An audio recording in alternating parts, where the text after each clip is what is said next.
Bom pessoal, tivemos um pequeno problema de conexão. A internet, essas tecnologias dão sempre algumas surpresas. Infelizmente tivemos aqui um pequeno problema de conexão. Vamos tentar conectar novamente com a Beatriz. Desde já pedimos desculpas a todos. Vamos aguardar a Beatriz. A nossa conexão hoje está mesmo ruim. Lá está, o nosso governo deve promover melhor qualidade justamente desse tipo de recurso, porque ele hoje deixa de ser uma ferramenta de luxo. Olá, Beatriz, novamente. Eu estava aqui, não consigo lhe ver, Beatriz. Já consigo. Já tá? A internet hoje ela não está muito favorável, infelizmente. Todos temos os nossos dias. Todos temos os nossos dias. Pois, justamente hoje ela está bem ruim. E eu estava aqui justamente a pautar sobre isso, que o nosso governo ele realmente precisa de investir um pouquinho mais nessa tecnologia que é a internet, porque ela hoje é uma ferramenta de trabalho nesta fase de confinamento. É verdade. As pessoas hoje têm a internet passou a ser um grande aliado. E nesta fase ela deixa de ser um ato de luxo, não é? E tem que ser uma coisa acessível a todos. Essencial. Mas vamos lá voltar, exatamente, mas vamos lá voltar ao nosso tema. Então estávamos a falar justamente do impacto que teve no ensino justamente o Covid-19. Sim, estava a explicar, eu não sei se me ouviram, por isso vou-me repetir. No fundo, eu vou falar na questão da escola, não é? Ligada ao impacto que teve na escola, mas eu acho que também vai ser importante complementar aqui um bocadinho o impacto positivo e negativo que também tem na família e na criança, porque nós aqui vamos ter pais, vamos ter terapeutas, vamos ter professores, educadores, e por isso eu faço mesmo questão de falarmos aqui sobre estes três grupos de pessoas que estão todos envolvidos no ensino. E portanto eu não posso falar só de um, eu acho que é importante falar realmente de todos. Para a criança, o impacto negativo pode ser efetivamente a própria aprendizagem não decorrer dentro daquilo que é o esperado. Não por falta de esforço da escola, não por falta de esforço da família, mas simplesmente porque está a aprender de uma forma totalmente diferente daquela que estava habituada. E, portanto, está a passar por um processo de mudança e de adaptação muito grande. E enquanto nós não nos adaptamos, enquanto nós ainda estamos a digerir uma mudança, às vezes nós ainda temos dificuldade depois em aprender, porque estamos focados muito em adaptar-nos. Pronto. Mas há um impacto positivo para as crianças. Nós queixamos imenso que as crianças não são autónomas e os adolescentes e que não tomam notas e que não estudam e pode ser uma ótima oportunidade para se trabalhar a autonomia com estas crianças. Eu, das conversas que tive muito recentemente com vários adolescentes, eu dizia-lhes assim: qual é para ti o desafio principal? Nem é o desafio, é que eu apercebi-me que não sou autónomo. Portanto, eles próprios apercebem-se que não são autónomos e que têm que trabalhar isso. E quando nós temos a percepção que precisamos de fazer algo, e quando à nossa volta nos ajudam a trabalhar esse algo, as coisas acontecem. Então acho que neste sentido é uma ótima oportunidade para família e escola trabalhar a autonomia, principalmente a família, porque as famílias são mais de colo, são mais de fazer pelo adolescente e deixam-se assim mais agarrar por isso, não é? Às vezes é mais fácil ser o pai ou a mãe a fazer algo do que a criança ou o adolescente. Mas pode ser uma excelente forma e uma excelente oportunidade de agora a família perceber que elas precisam mesmo de ser autónomas, porque enquanto os pais estão no teletrabalho têm que ter a segurança de que as crianças vão estar completamente ali autónomas, a gerir o estudo, sempre com a vigilância da família. Pronto.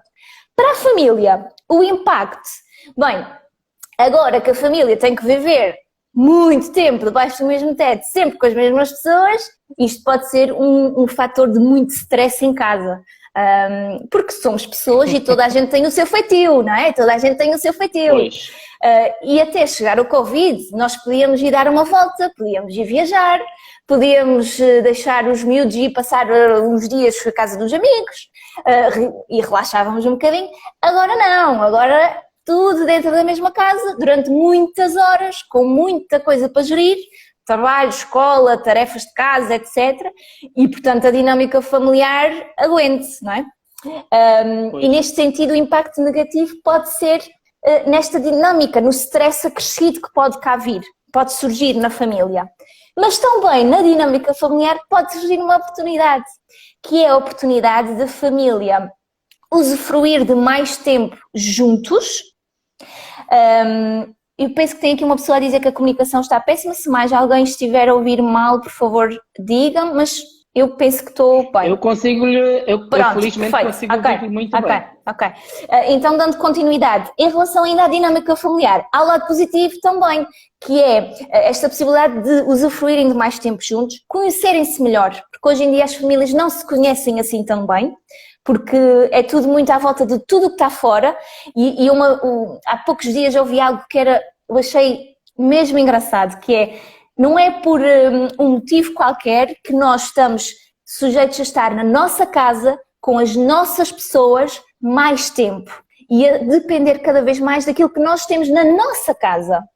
E isso é uma ótima oportunidade para nós pensarmos sobre isto, refletirmos sobre a nossa família, sobre qual o papel que eu quero ter como pai, como mãe, como avó, como tia, como irmã ou como irmão, refletir sobre isso e aproveitar para trabalhar a relação próxima de todos os que estão na família. E por fim, para a escola. Há um impacto que eu acho que é muito negativo e eu vou falar aqui numa vertente mais da equipa, de quem está por detrás do ensino na escola, que são os professores, é a direção, é a administração, que se tiveram que redobrar em 3, 4 vezes mais para conseguir acompanhar esta mudança que foi da noite para o dia. E esta mudança e esta procura por se adaptar não só a nível do método de ensino, mas de todos os conteúdos que eram lecionados, até do formato em que as aulas são dadas, traz um stress, um cansaço e um sentido de esforço gigante destas equipas. E, portanto, nesse sentido, eu acho que a escola ficará com equipas que, apesar de terem se esforçado imenso, vão estar ainda mais cansadas e a precisar de mais energia, de mais esforço no final do ano. Quando pararem e tiverem um tempo para pensar, vão estar exaustos. Eu acho que nós temos que ter esta sensibilidade de perceber o lado da escola, porque não é de todo mais fácil ensinar crianças por um computador ou por um telefone, não é. Não é de todo mais fácil e é se calhar o dobro ou o triplo do trabalho. Portanto, nesse sentido, um impacto negativo aqui da escola, mas há um lado positivo, como em tudo, não é? Que é o lado de, se calhar, ser uma oportunidade para a escola de inovar no seu sistema de ensino, adaptá-lo àquilo que é agora um bem essencial, que é usarmos a internet, também implementarmos esta questão da internet no ensino, nem que seja 10%, 20% daquilo que são as aulas, quando pudermos voltar a presencial, não é?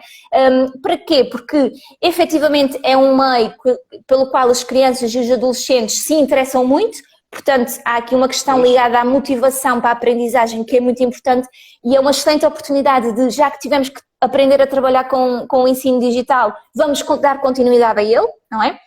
E pode ser uma oportunidade para...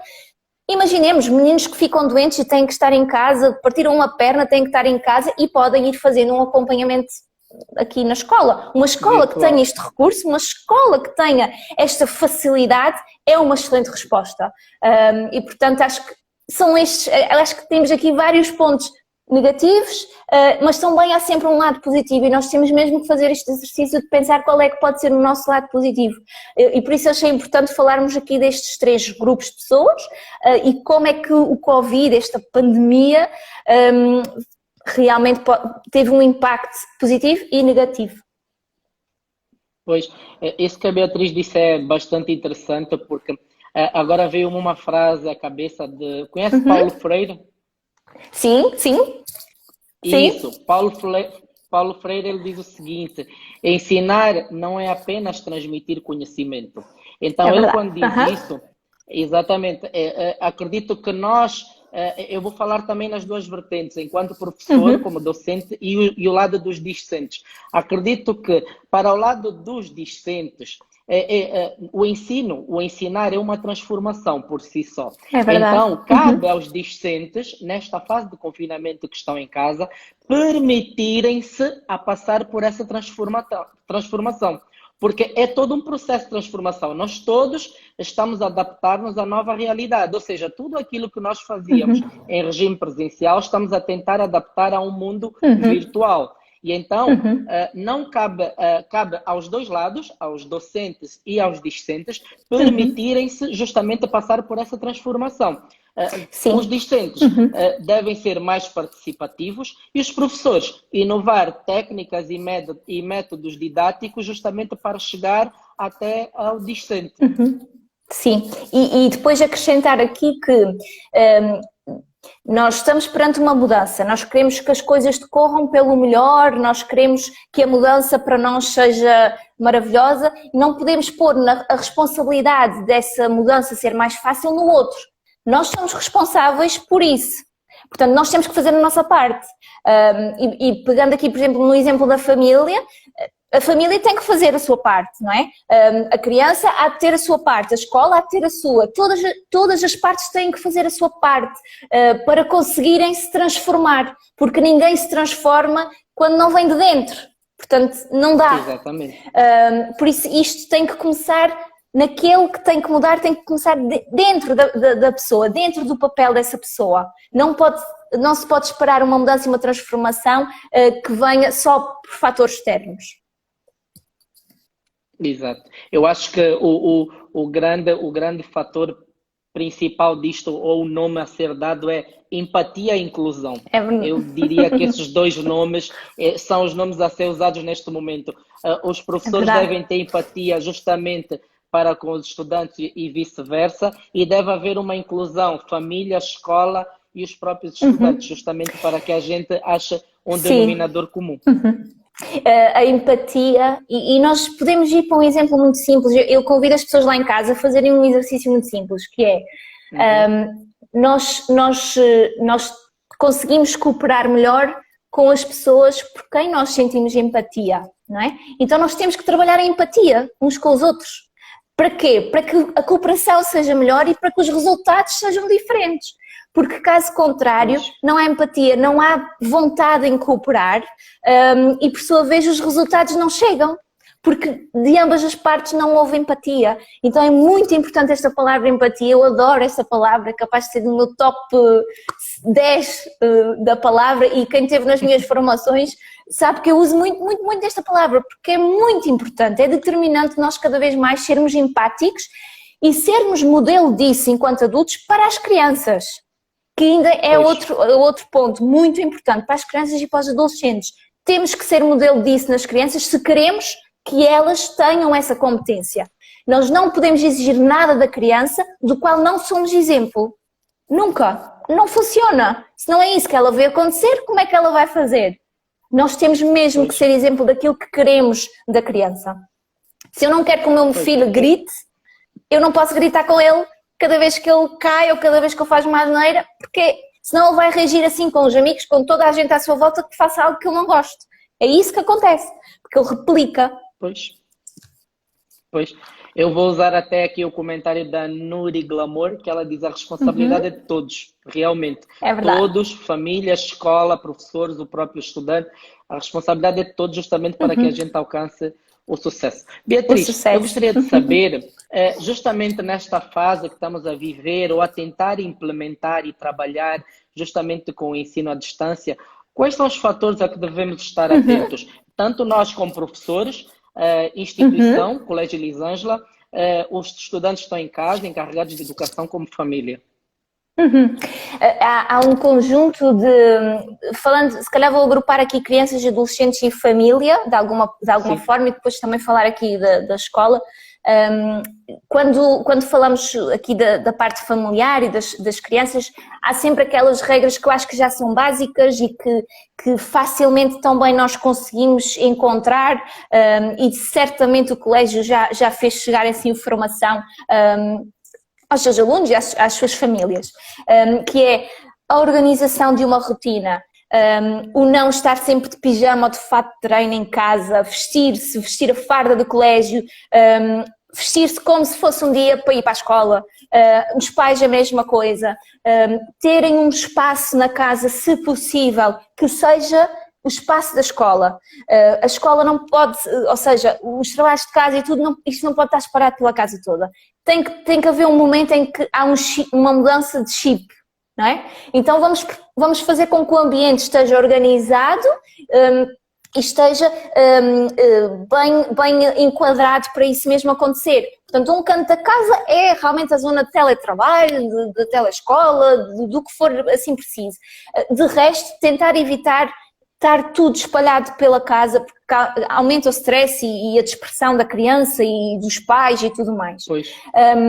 Outras questões que têm muito a ver, têm a ver com realmente terem regras no que diz respeito a horários de sono, no que diz respeito às tarefas, e é muito importante, eu quero ressaltar aqui, dar aqui uma sugestão lá para casa, principalmente para os pais, que normalmente as crianças têm depois os trabalhos para fazer, não é?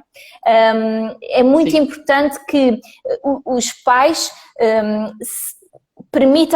percebam que não é o facto de obrigar uma criança a fazer o trabalho de casa naquela hora que vai fazer com que ela aprenda e com que ela faça aquela aprendizagem com gosto.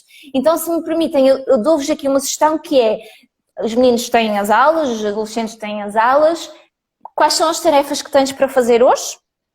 Veem as tarefas em conjunto e combinam. Queres fazer tudo agora? Queres fazer tudo na parte da tarde? Dar a escolher dentro daquilo que são as nossas opções também de escolha, para que a criança e o adolescente aprenda a fazer essa gestão de tempo, essa gestão das tarefas, sentindo-se responsável, porque quando são elas a decidir, eu decidi que ia fazer agora, eu tenho mais responsabilidade para fazer agora. Se eu sou forçada, muito mais depressa eu vou estar ali quase a dormir em cima da mesa, porque não estou voltada para ali. E nós temos que também lembrar-nos desse lado. Outra coisa que eu acho que é muito importante, e aqui se calhar também me bate um bocadinho com a parte da escola, que é menos é mais. Ou seja, quero com isto dizer que não achem que pelos meninos estarem em telescola durante 4, 5, 6 horas ao computador que eles vão aprender mais. Tem que haver um tempo adaptado à capacidade de atenção da criança, tem que haver um tempo adaptado àquilo que é esperado para a criança, e o conteúdo também tem que estar adaptado à criança. Eu não posso exigir que uma criança de 5 anos comece a ler e a fazer contas e a escrever. Não, há muitas outras coisas para se trabalhar aí, não é? E portanto eu tenho que ter atenção que menos é mais, no sentido em que não são mais horas de estudo que trazem produtividade na aprendizagem, ok? E por fim, eu acho que queria fechar aqui com um fator determinante para que o sistema, para que o ensino decorra da melhor forma possível neste formato online, que é a comunicação. A comunicação é a chave de tanto problema para resolver. A comunicação professor-aluno, dedicarem um bocadinho de tempo individualmente a cada aluno. Olha, como é que tu estás? Olha, conta-me qualquer coisa. Olha, hoje gostei muito de te ver na aula a fazer aquela atividade. Trabalhar esta comunicação. Olha, eu hoje reparei que tu estás triste. Queres-me contar o que é que aconteceu? Isto é comunicação e é muito importante entre uma criança e um professor.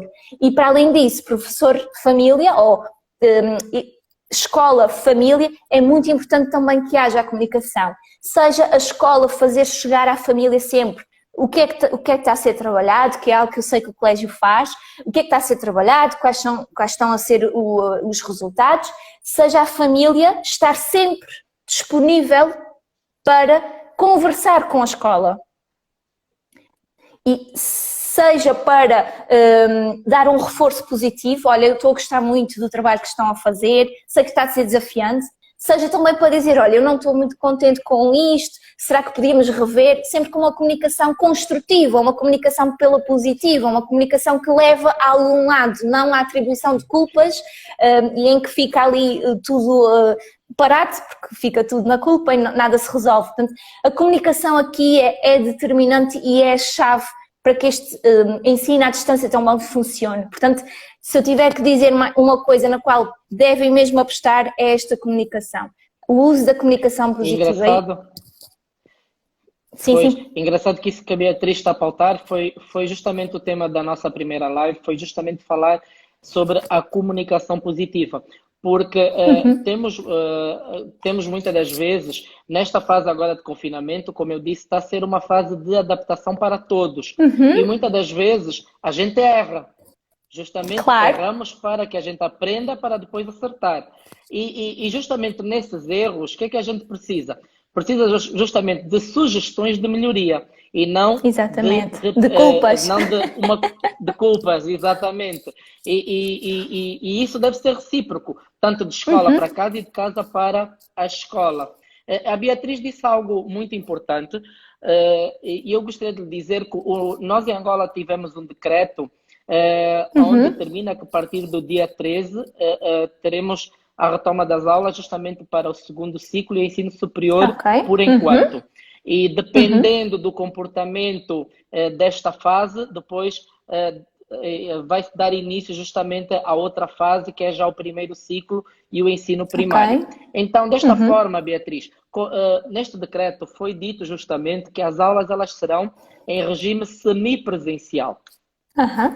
Semipresencial. Então, eu gostaria de saber como é que nós enquanto escola, enquanto instituição, enquanto professores e para os pais que estão em casa também para apoiarem os filhos, qual será o papel que vamos ter justamente ou que deveremos ter nesta fase de aulas semipresenciais? Eu acho que um ponto muito importante é que todos se sintam seguros a dar esse passo, porque é um passo novo. E neste caso a escola informar muito bem dos procedimentos que vão ter, de como é que vai decorrer, o que é que a família pode esperar, o que é que a criança pode esperar, Por outro lado, a própria família expressar as suas preocupações, não é? Ser verdadeira naquilo que são as suas crenças, não é? Naquilo que acredita que pode correr bem ou que pode correr mal, partilhar e estar disponível para dar a oportunidade, E por outro lado, há um papel determinante que nós temos que ter, que é em comunicar com as crianças e com os adolescentes sobre aquilo que é esperado delas, O que é esperado delas, o que é esperado do comportamento delas, porque é que é importante, como é que elas estão a entender essas mudanças, como é que elas estão a perceber essas exigências. Porquê? Porque se nós não, as crianças, eu costumo dizer essa frase e se tiver aqui algum professor que teve na formação, vai se lembrar perfeitamente disso. As crianças e os adolescentes são muito boas a observar, elas veem tudo, não é? Aquilo parece que não escapa nada, mas são péssimas a interpretar, porque ainda não têm todo o conhecimento e todo o ritmo de raciocínio que nós adultos já temos, ou deveríamos ter, não é? Então é muito importante que nessa fase, que é uma fase de desconfinamento, ligado à educação, certo? Que se trabalhe muito, lá está, mais uma vez, a comunicação com a criança e o perceber o que é que a criança está a entender. Será que ela está a entender que é importante realmente que agora não andemos todos aos beijinhos e aos abraços? Será que é importante? Será que os adolescentes percebem a necessidade do espaço? Do não haver grandes ajuntamentos, é muito importante mesmo nós percebermos isso, E é mais importante ainda também evitarmos, por exemplo, vermos dois colegas adolescentes que não se veem presencialmente há imenso tempo, a chegarem-se um ao pé do outro, e nós não podemos logo ser precipitados e achar que é maldade, que é não querer saber. Não, eles estão cansados de estar em casa, eles estão exaustos. Até nós, pessoas, temos saudades de poder dar um abraço a uma pessoa, dar um beijinho a uma pessoa que esteja fora de casa. Portanto, não interpretem também logo estes comportamentos que vão ser naturais nestas idades, de querer abraçar, querer estar próximo, porque se fazem parte do desenvolvimento, fazem parte das suas necessidades naquelas idades, ok? Porque se entrarmos logo em muito confronto com este tipo de comportamentos, gera-se toda uma confusão e perde-se o foco, que é focarmos em que todos estejamos em segurança quando houver esta fase de desconfinamento, ok? Pois, é engraçado que a Beatriz justamente estava a dizer isso sobre qual será o nosso papel. Eu interpreto pelo que a Beatriz disse, então, que nós, enquanto instituição, Colégio Elisângela e outras instituições que tiverem aqui a assistir, tanto de ensino público como privado, o nosso papel é justamente de promover a segurança do estudante dentro do recinto escolar. E o papel dos pais é justamente de passar a informação das medidas de segurança que devem ter nesse recinto escolar. Ou seja, essas medidas de segurança já devem ser reportadas a partir de casa. E a escola apenas desde casa reforça.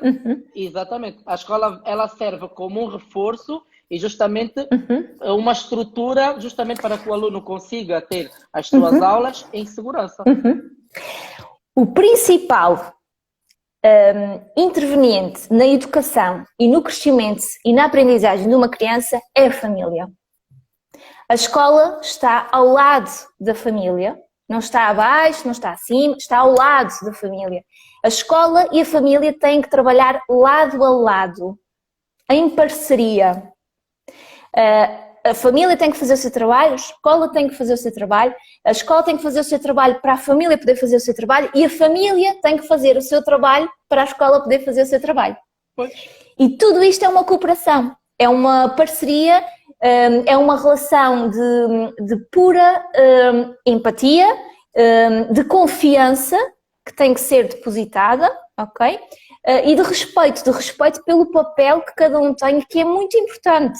Ambos têm um peso importantíssimo e têm mesmo que trabalhar lado a lado, porque se cada um trabalhar em sentidos opostos, nada vai dar certo, não é? Portanto, por muito que a escola até se prepare, por muito que a escola, nas aulas, todos os professores repitam sempre as condições, as regras, por muito que a escola se equipe toda, não é? Se de casa não houver o modelo por parte da família do seguimento das regras de desconfinamento, se não houver o diálogo, se não houver a conversa com as crianças e com os adolescentes, de nada serve a escola. E depois também não adianta dizer que a escola falhou. Não, falhou o diálogo em casa. Portanto, o nosso papel de família é em casa fazer essa capacitação, para que depois a escola, quando também fizer essa capacitação, a criança e o adolescente vê que é algo que está nos dois contextos, na escola e na família. Se está nos dois contextos, isto tem que ser a mesma regra. Isto tem que funcionar, percebe? Daí a importância de a família e a escola trabalharem lado a lado, não é uma... Sempre. Senão nada dá certo. Pois. E se forem pensar nas situações mais desafiantes que tenham, foi quando a família e a escola não estavam lado a lado. Porque quando estão lado a lado, tudo se resolve. É, muito mais rápido, muito mais prático. Pessoal, só para lembrar que podem fazer perguntas, ok?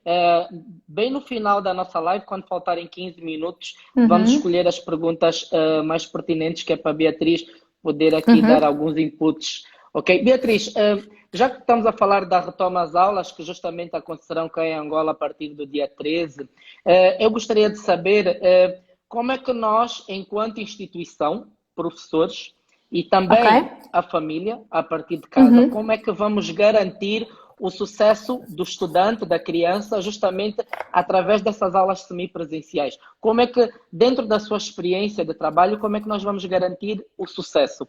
Porque estamos a viver uma fase em que estamos a readaptar tudo, desde programas de ensino, metodologias, técnicas, justamente para que a gente alcance os nossos estudantes a tempo e prazo. Então, dentro da sua experiência, eu gostaria que nos desse uma deixa justamente como garantir esse sucesso. Olha, a primeira coisa que eu acho que tem que fazer, seja família, seja escola, é estarem por dentro de qual é o ponto de aprendizagem que cada aluno tem.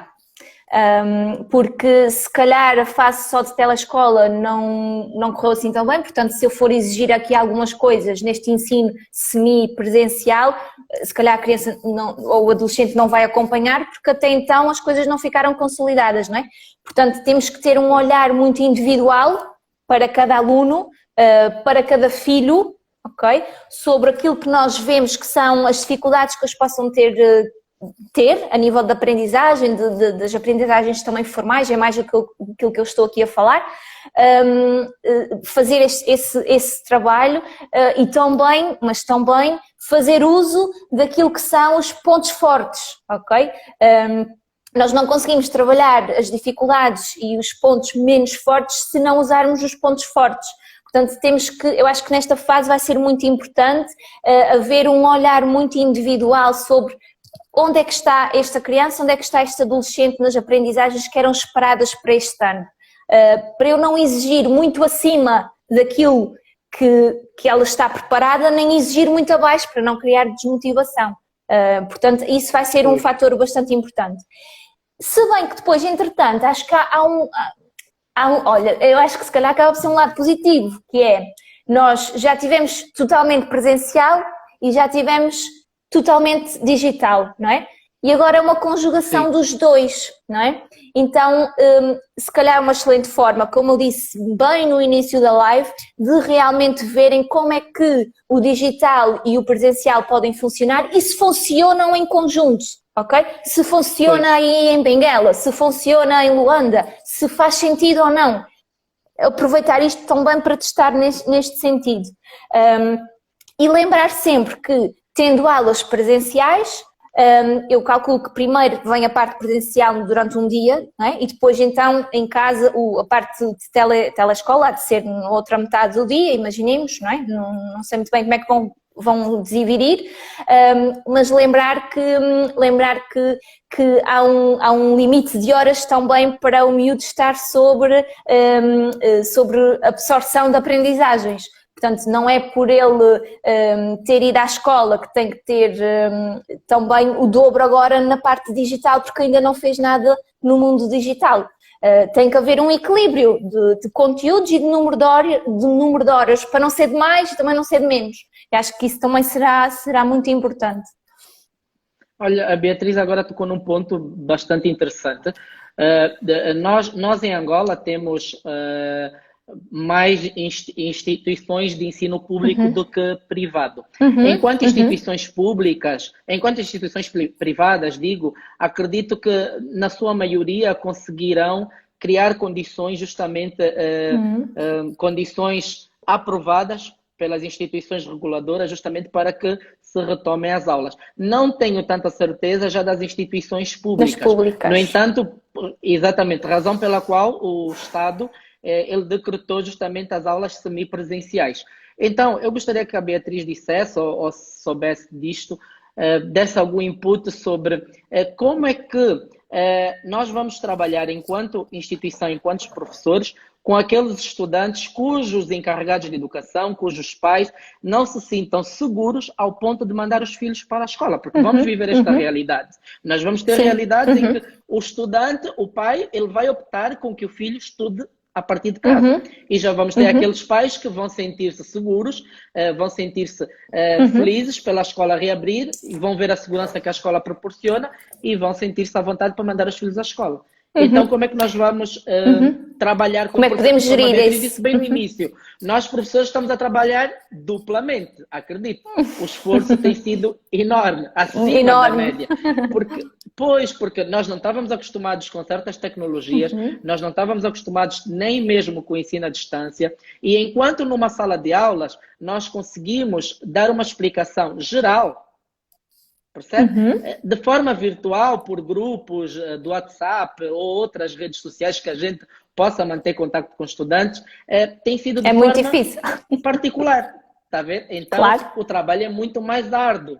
Então é justamente isso que eu gostaria de saber, caso a Beatriz possa dar um input, como nós professores vamos trabalhar, por exemplo, ou quanto instituição, justamente com esse tipo de estudante que vai preferir ficar em casa. Normalmente quando me perguntam assim, achas que deve ir para a escola ou que deve ficar em casa? Eu sou sincera, eu acho que neste caso a decisão que a família tomar tem que ser respeitada, não é? Tem que ser, pronto, temos que compreender que realmente nem todos pensamos da mesma forma.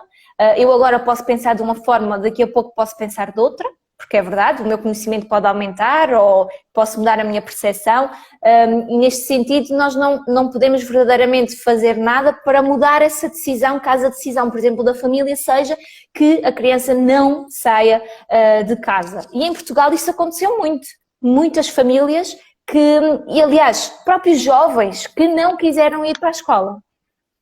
E o que é que aconteceu? Aconteceu que a escola, eu não sou professora, mas aquilo que é o meu conhecimento, a escola teve que assegurar de qualquer forma respostas aqui a estes jovens, não é? E uma das coisas que se calhar se poderia fazer era os alunos poderem assistir à aula, em que todos os colegas possam estar presencialmente, estão presencialmente, e, entretanto, há um computador que possa estar a projetar a aula a um aluno, quem sabe? Não sei se isto é execuível ou não, aí neste contexto, ok? E efetivamente acho que é uma fase em que estamos agora em que temos que ser um bocadinho compreensivos que isto pode acontecer. E que vai exigir muito esforço realmente da escola, porque numa fase como estamos de pandemia não podemos obrigar realmente ninguém a expor-se, não é? Porque no fundo estamos-nos todos a submeter à exposição. Pois, mas do mesmo jeito que nós enquanto instituição não podemos justamente obrigar, porque as pessoas elas têm que sentir-se seguras para poder ir até ao recinto escolar. Mas também aquele que não for, a família deve responsabilizar-se justamente pela qualidade de ensino, pela qualidade. A família deve se assegurar. Ensino, porque a escola ela vai constantemente passar as aulas e conteúdos para esse aluno de forma virtual. Mas exatamente. A qualidade de ensino não será a mesma. Mas aí é uma responsabilidade da família. Porque foi a decisão da família. Quando a família toma essa decisão, visto que a escola na mesma faculta os conteúdos, não é? Assegura isso mesmo, esse acompanhamento por parte da família tem que ser ainda maior, porque efetivamente há todo um grupo de alunos que está presencial a seguir aquilo que foi autorizado, não é? E aí a família, que já tem que ter um papel determinante desde sempre que tem que participar nisto, então nesta fase, com esta condição, sendo responsável pela decisão que tomou, também tem que ser responsável pelo trabalho que isso vai ter implicado, não é? E pelo esforço que vai implicar deste contexto familiar. Sim, sem dúvida. Pois.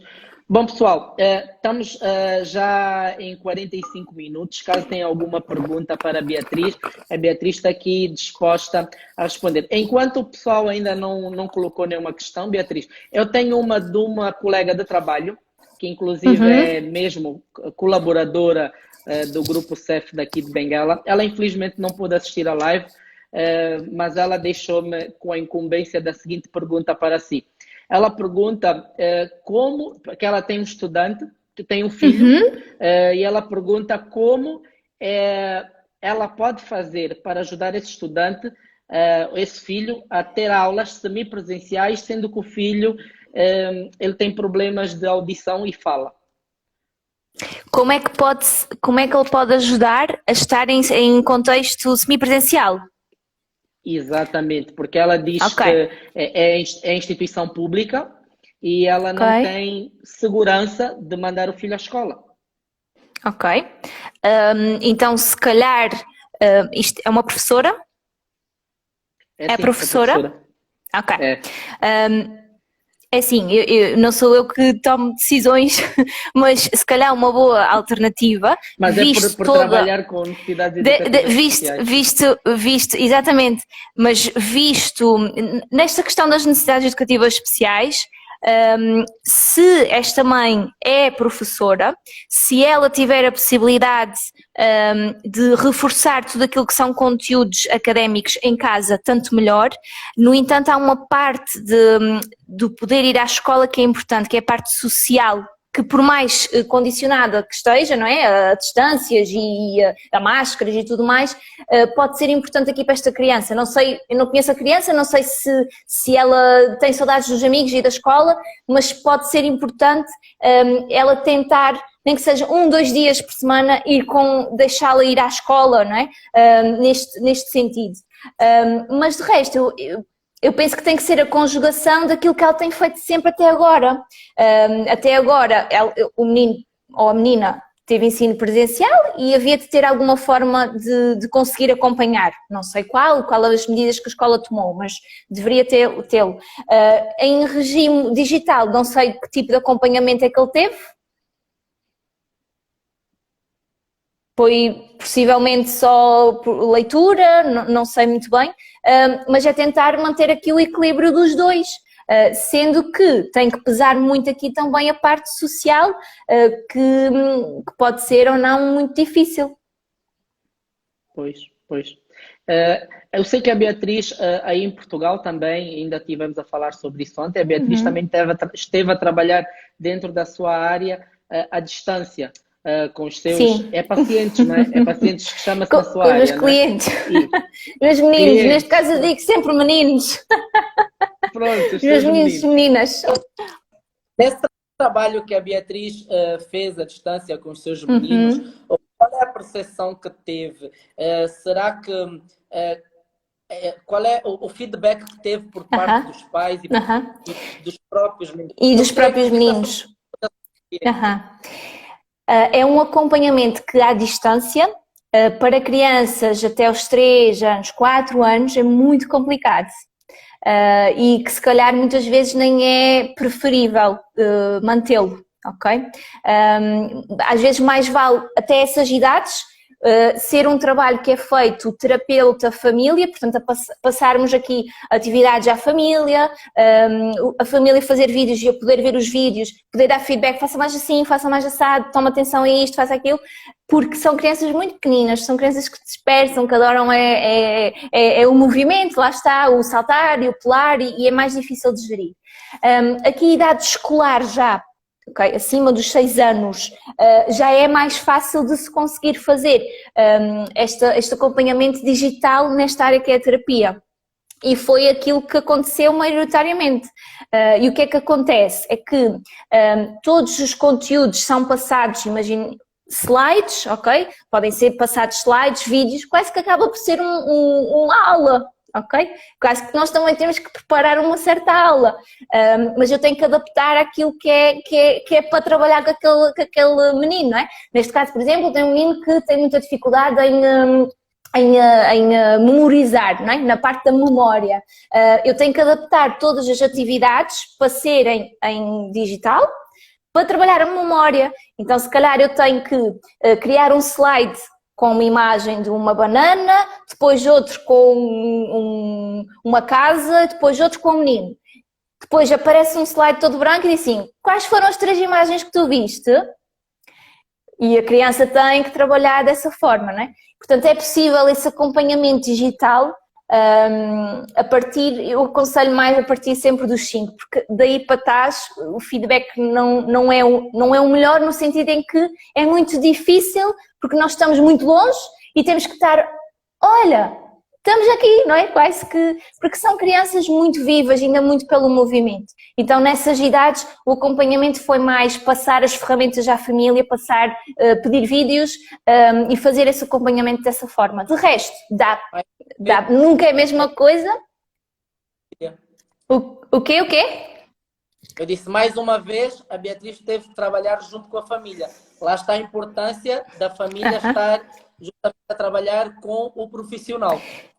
É impossível nós trabalharmos uma criança e termos os resultados que queremos sem que a família esteja no mesmo patamar que nós, ok? Que esteja no mesmo barco que nós. É impossível, porque a família é o contexto nuclear da criança. ok? Ou deve ser o contexto nuclear daquela criança. Então, eu posso trabalhar muito na terapia, o professor Evandro pode trabalhar muito na escola, com estratégias, eu posso trabalhar com o professor Evandro com as mesmas estratégias, estamos em sintonia, mas se a família depois não dá continuidade àquilo que é feito, seja com o terapeuta, seja com o professor, a criança volta sempre uns passinhos atrás. Está com o terapeuta, sobe uns quantos. Quando está com o professor, dá os mesmos números de passos. Quando está com a família, se a família não faz o mesmo, vai 2 passos abaixo. Porque tem que haver uma continuidade. Eu costumo dizer, há uma palavra que é espetacular, deixa-me só terminar com isto, que é a importância de os pais e os professores serem co-terapeutas, ok? Colaborarem nesta terapia em união, ok? Com uma participação, com estarem envolvidos, com procurarem saber, com procurarem fazer diferente, perguntarem quando não sabem, que é muito importante. Nesta fase. Portanto, procurarem saber, e eu digo sempre isto também nas formações, saber fazer e saber ser, que são 3 coisas muito importantes. Bom, Beatriz, temos aqui então a primeira pergunta.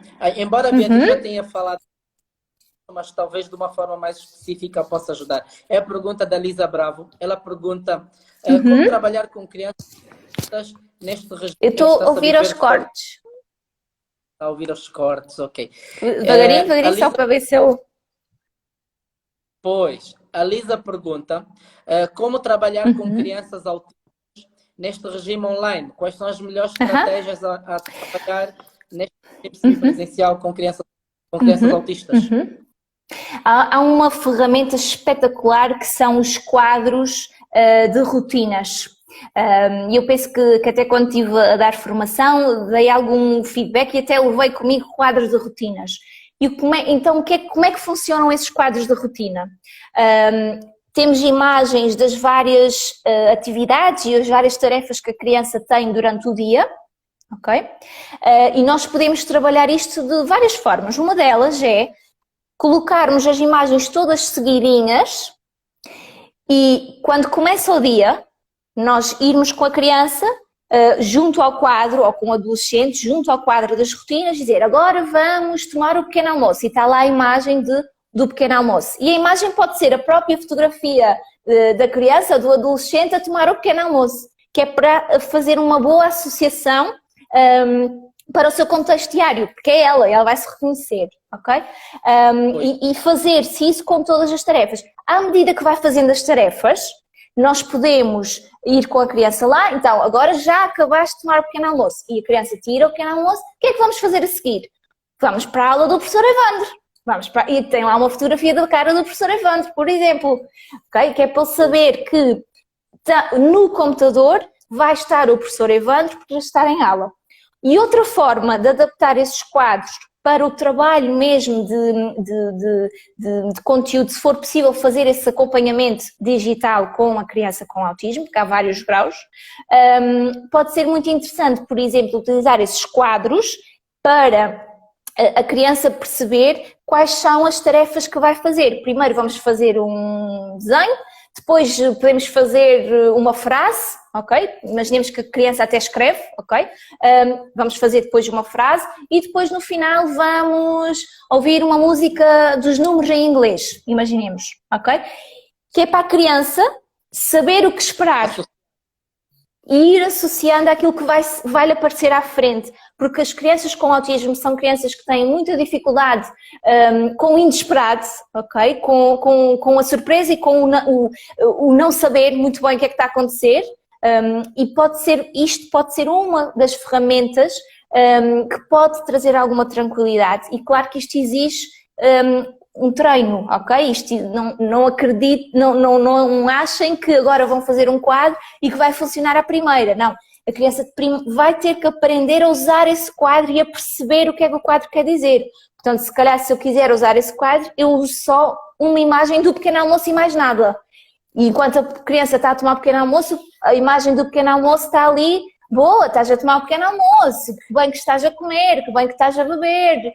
Ok, acabaste o pequeno almoço, vamos arrumar a carta. E vão arrumar a carta. e assim devagarinho, muito devagarinho, porque eles precisam de se adaptar e de perceber como é que as coisas funcionam a um ritmo muito próprio. E devagarinho ele vai começar a usar esse quadro de uma forma mais ampla, em mais contextos, em mais situações e com mais tarefas por lá. Não sei se foi uma ideia interessante, mas... Eu gostei da ideia das rotinas. E ela não serve só para crianças que tenham... Sim. Para nós podemos adaptar justamente para que os nossos filhos ganhem responsabilidades em casa. Sem dúvida, até para as crianças e adolescentes ditos com um desenvolvimento típico, não é? Dentro daquilo que é o esperado, pode funcionar muito bem. Uma ferramenta que eu adorava reforçar aqui também, professor Evandro, que é o sistema de pontos, ok? Imaginemos que temos um menino que já está, já tem 14 anos, ok? Tem autismo ou até tem hiperatividade e déficit de atenção. Que são crianças, vamos falar agora numa perspectiva de PHDA, ok? De perturbação de hiperatividade e déficit de atenção. São meninos que precisam de muito reforço para estarem atentos, não é? Para se sentirem motivados, não é? Como é que no digital o professor pode fazer para o manter atento? Em vez de lhe apresentar 3 exercícios para fazer sozinho, não. Divide um exercício em 3 passos e quando fizer o primeiro passo, tem um ponto, então pode aparecer no computador um número 1, cheio de vida, ou até mesmo algo muito interativo que ajuda a criança a ficar assim, tipo, que eu ganhei, ok? E no final combinar o quê? Ele diz logo, acertei o primeiro passo, motiva logo para... Exatamente. E uma coisa muito importante também de fazermos, para que as crianças com necessidades educativas especiais consigam trabalhar a repetição de conquistas que fazem na nossa linguagem, nós em vez de dizermos uau, fizeste bem a conta, imagine, ok? Isto é um exemplo muito básico porque estamos aqui numa conversa muito informal, uau, fizeste bem a conta. Para a criança, na verdade, ou para o adolescente, se tiver alguma necessidade educativa especial, e mesmo que não tenha, fica um bocado, ok, eu fiz bem a conta, mas porquê? O que é que eu fiz exatamente bem? Ok? O que é que eu fiz exatamente bem? A criança faz um desenho, uau, olha, o teu desenho está giro. Está giro porquê? Está bem feito porquê? Olha, o teu desenho está cheio de cores, está super colorido. Eu adoro ver as cores que escolheste, olha, adoro ver o tamanho da casa que decidiste fazer, vi que a tua casa tem 2 janelas. Esta descrição dos comportamentos é a descrição que tem que ser o elogio, não é a palavra és simpático ou desenhas bem, não. Tem que ser mesmo a descrição daquilo que eles fazem bem, que é para eles perceberem que é aquilo que têm que repetir.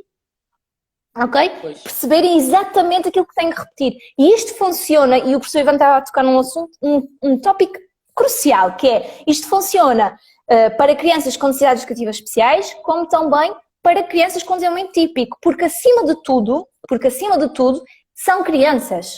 São crianças. A questão de ter ou não ter necessidades educativas especiais vem depois. Acima de tudo, são crianças, são seres humanos. E há coisas que são gerais no ser humano. O ritmo das coisas é que pode ser diferente. A compreensão das coisas é que pode decorrer num período de tempo e de forma diferente de criança para criança. Ok? E é muito importante nos lembrarmos disto. Bom. Obrigada então, Beatriz. Bom, pessoal, já estamos bem no final da... Passa a correr. Já estamos bem no final. Mas eu gostaria de fazer uma última pergunta, Beatriz.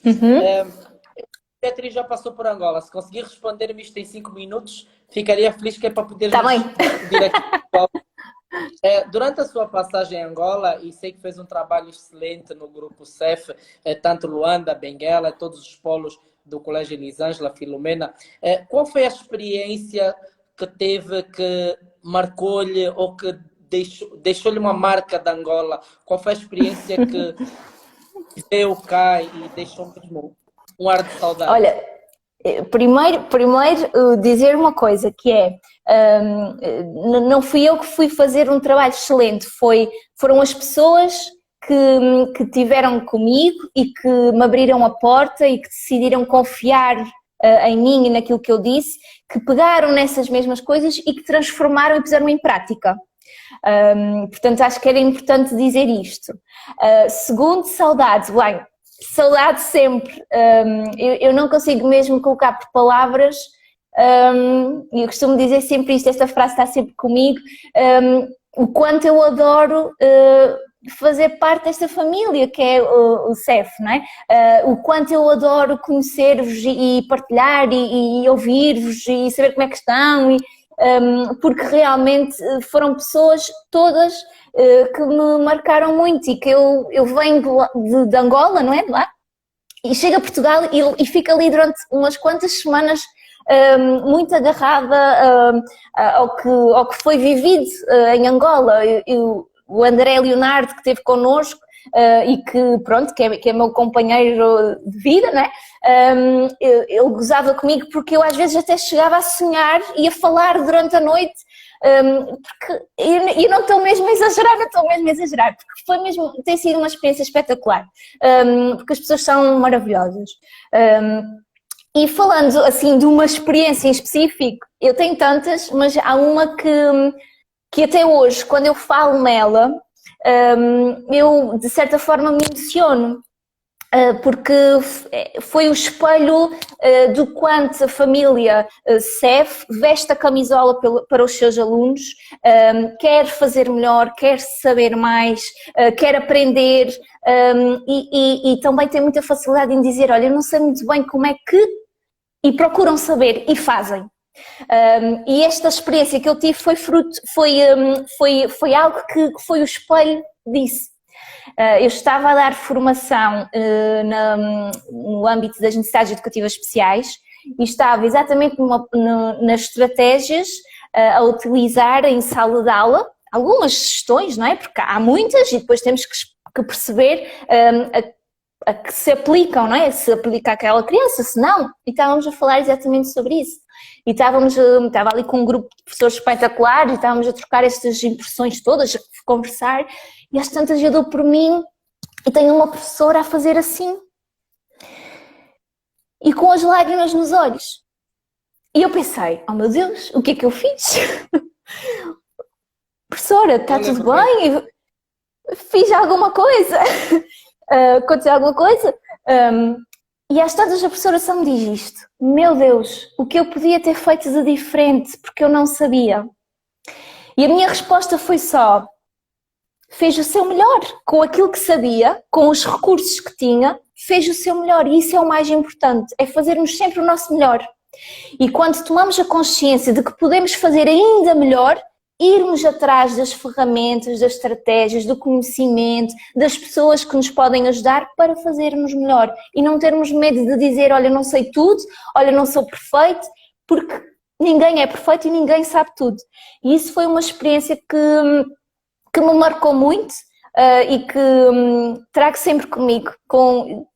Consigo até visualmente fechar os olhos e ver exatamente esse momento marcante que foi, porque realmente realça aqui a importância de sermos conscientes da nossa ação, porque depois de sermos conscientes nós somos responsáveis por fazer diferente.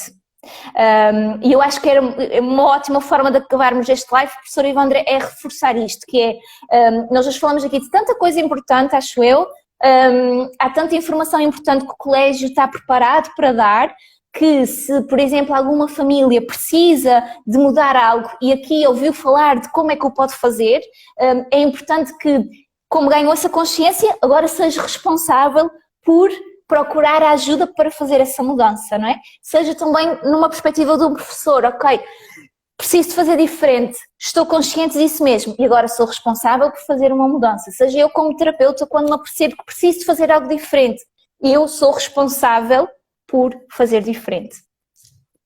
Foi isto. Exatamente. A palavra-chave mesmo para fechar esta live é que o ensino é uma transformação e todos nós, enquanto família, discentes e instituição, estamos todos a adaptar-nos às novas realidades.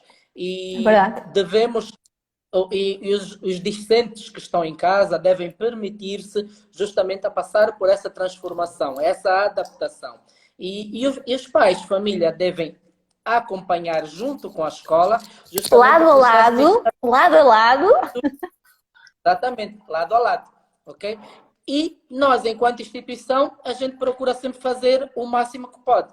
Enquanto professor, na minha área, a gente sempre procura metodologias e técnicas inovadoras justamente para chegar até ao sucesso dos discípulos. E nós temos mesmo que nos lembrar que somos humanos. Antes de sermos professor, termos o papel de pai ou de mãe, somos humanos. E o erro faz parte de ser